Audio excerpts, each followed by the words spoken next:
Assalamualaikum warahmatullahi wabarakatuh. Waalaikumsalam warahmatullahi wabarakatuh. Bismillahirrahmanirrahim. Alhamdulillahirabbil alamin wa bihi nasta'inu ala umuri dunya waddin. Wassalatu wassalamu ala asrofil anbiya'i wal mursalin. Allahumma shalli wa sallim ala sayyidina Muhammad wa ala alihi wa sahbihi ajmain. Para pemirsa semuanya, berjumpa lagi dengan kami Forum Komunikasi Penyuluh Agama Islam Kantor Urusan Agama Kecamatan Gandrung Mangu, Kantor Kementerian Agama Kabupaten Cilacap dalam kajian fikih wanita. Para pemirsa semuanya, pada hari ini kita akan meneruskan kajian kita masih tentang menstruasi ya, yang berkaitan dengan haid, tekan tentang darah haid para pemirsa semuanya. Pada hari ini akan disampaikan oleh salah satu penyuluh yang ada di KUA Kecamatan Gandrung Mangu, yaitu Ibu Nyai Durotul Mufidah ya. Beliau adalah salah satu penyuluh yang ada di kecamatan ini. Dan kita langsung saja temui beliau.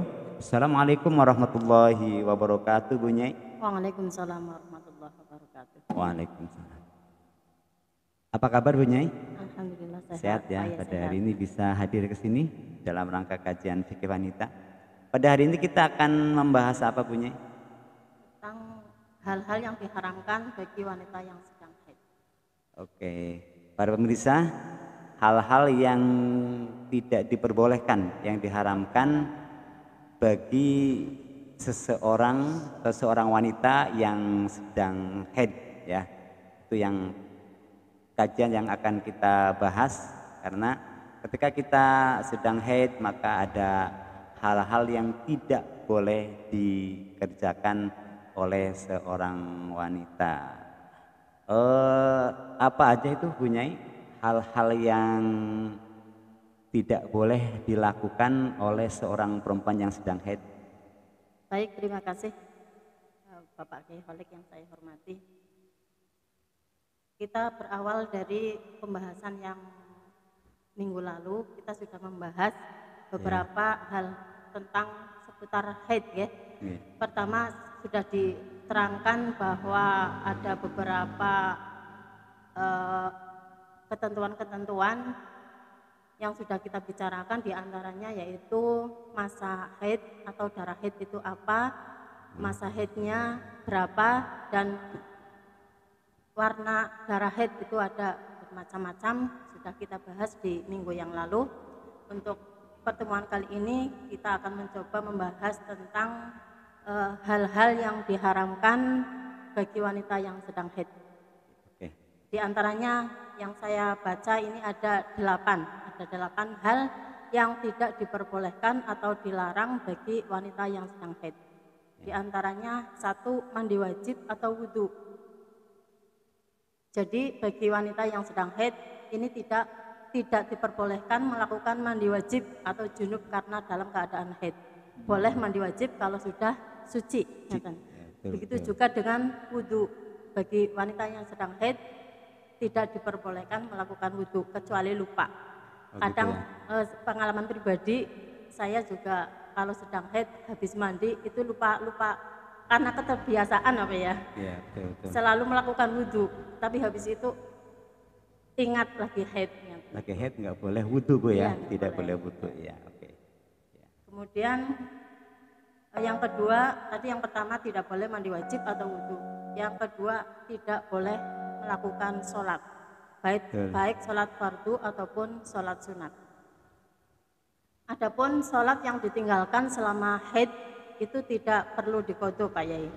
Oh gitu ya, jadi nggak perlu diqodho ya? Tidak perlu diqodho, baik sholat fardu 5 waktu ataupun sholat sunat yang kita lakukan selama haid itu tidak perlu diqodho karena sudah gugur. Istilahnya ini istimewanya seorang perempuan mendapatkan rukhsah atau keringanan dari Allah bahwa ketika sedang haid itu tidak dianjurkan untuk melakukan sholat. Ini termasuk rukhsah dari Allah. Keberuntungan bagi seorang wanita. Kemudian yang tidak diperbolehkan bagi wanita yang sedang haid selanjutnya adalah puasa. Baik puasa fardu atau puasa sunat itu tidak boleh dilakukan. Tapi berkewajiban untuk mengqadha. Kalau puasa ya. Ya, puasa. Tadi Beda dengan kalau sholat nggak harus qadha. Nggak harus qadha. Sedangkan puasa harus mengqadha qadha di lain ya. waktu. Betul, betul. Khususnya puasa bulan Ramadan, nanti mengqadhanya di luar bulan Ramadan setelah suci. Kemudian yang keempat adalah sesuatu hal yang tidak diperbolehkan bagi wanita yang sedang haid itu tawaf, ibadah tawaf. Ketika seseorang yang sedang melakukan ibadah haji, ibadah yang lainnya boleh dilakukan kecuali tawaf. Tawaf tidak boleh khusus ya. bagi wanita yang sedang haid. Gitu. Ini berdasarkan sabda Rasulullah SAW kepada Sayyidatina Aisyah radhiyallahu anha, bahwa beliau bersabda, apabila kamu didatangi haid, lakukanlah apa yang dilakukan oleh orang yang mengerjakan haji, tetapi kamu tidak boleh melakukan tawaf. Gitu. Ini sabda Rasulullah kepada Sayyidatina Aisyah radhiyallahu anha. Kemudian hal yang tidak diperbolehkan yang kelima adalah membaca, memegang, dan membawa mushaf atau Al-Quran. Tapi ini ada pengecualian Pak Kiai, bahwa bagi seorang wanita yang sedang haid memang tidak diperbolehkan, bahkan diharamkan membaca, membawa ataupun menyentuh, membawa Al-Quran. Tapi ada pengecualian ketika kita melihat Al-Quran dalam keadaan darurat, misal Al-Quran, kita melihat Al-Quran dalam keadaan yang tidak di tempatnya, misalkan di tempat yang berserakan, kita wajib mengambilnya karena kita memuliakan Al-Quran. Jadi kewajiban kita menjaga Al-Quran, diantaranya yaitu Al-Quran yang mungkin berserakan atau mungkin akan terbakar, mungkin lagi akan hanyut atau tenggelam di air. Diperbolehkan betul, untuk menjaganya atau mengambilnya. Gitu. Ya. Seperti yang dikatakan dalam Al-Quran surat Al-Waqiah ayat 79, la yamassuhu illal mutahharun, tidak diperbolehkan menyentuh Al-Quran kecuali orang-orang yang suci. Betul.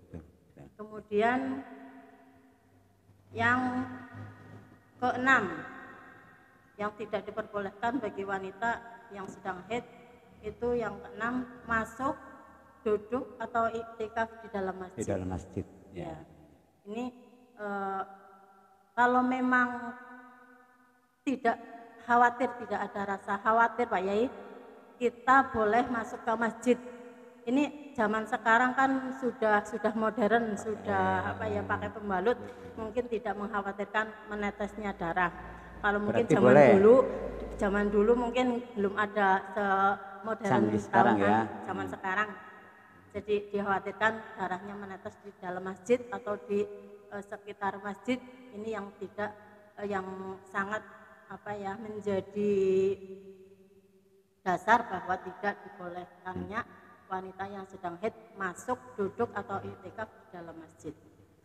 Misalkan kalau memang khawatir sekali, walaupun tidak sedang deras, tapi merasa khawatir, ya sebaiknya kita jangan duduk di dalam masjid atau iktikaf di dalam masjid.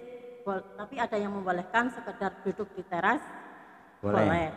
Betul. Mungkin karena darurat mau mengambil apa atau gimana, itu diperbolehkan. Asalkan tidak khawatir, tidak ada rasa khawatir menetesnya darah. Gitu. Betul. Okay. Kemudian yang ketujuh, bersetubuh. Hubungan suami istri tidak boleh dilakukan oleh wanita yang sedang haid. Ya, ini kesepakatan seluruh ulama. Oh gitu ya. Iya. Kecuali ini ada pengecualian, kecuali pendapatnya Imam Hambali. Ya. Diperbolehkan. Boleh kan. Boleh, gitu selain Imam Hambali itu tidak memperbolehkan. Betul. Kemudian yang ke-8 adalah talak atau cerai. Wanita yang sedang haid tidak boleh dicerai. Cerai ya. Berarti nanti nunggu setelah suci. baru boleh bisa dicerai gitu. Sebab ngidahnya kalau sedang haid kok dicerai, ini ngidahnya menjadi panjang. Ya, padahal ngidah yang sebenarnya adalah masa ngidah ini 3 kali suci haid nih Pak. Betul. Ya, betul. Terus jadi selama sedang haid ini tidak boleh melakukan itu perceraian, tidak boleh melaksanakan cerai bagi wanita yang sedang haid, menunggu suci gitu. Kemudian yang itu sudah 8 ya Pak Yai. Hal-hal yang diharamkan bagi wanita yang sedang haid ini ada 8 macam. Yang tadi pertama sudah saya sebutkan. Yang pertama mandi wajib atau wudu. Yang kedua sholat, baik sholat fardu ataupun sholat sunat. Ya. Yang ketiga puasa, baik puasa fardu ataupun puasa sunat. Yang keempat tawaf. Tawaf ya tidak boleh. Tidak boleh. Yang kelima membaca, memegang dan membawa Al-Qur'an. Kemudian yang keenam adalah masuk, duduk atau iktikaf di dalam masjid. Ini Ya, tidak boleh. Yang ketujuh bersetubuh atau hubungan suami istri. Tidak boleh ini juga. Kemudian yang terakhir adalah talak atau cerai. Tidak boleh cerai. Tidak boleh. Waktu haid perempuan tidak boleh cerai Boleh ya. dicerai. Nanti menunggu suci, menunggu masa suci. Oke. Mungkin hanya itu yang dapat saya sampaikan. Terima Pak Yai. kasih Bu Nyai, keterangannya sangat jelas sekali. Itulah para pemirsa semuanya, hal-hal yang tidak boleh dilakukan ketika kita sedang haid. Semoga ini bermanfaat. Silahkan ketika Anda punya pertanyaan atau masukan bagi kami, silahkan Anda komen di kolom komen video ini. Terima kasih. Sekian dari kami. Akhirul kalam. Wassalamualaikum warahmatullahi wabarakatuh. Waalaikumsalam warahmatullahi wabarakatuh.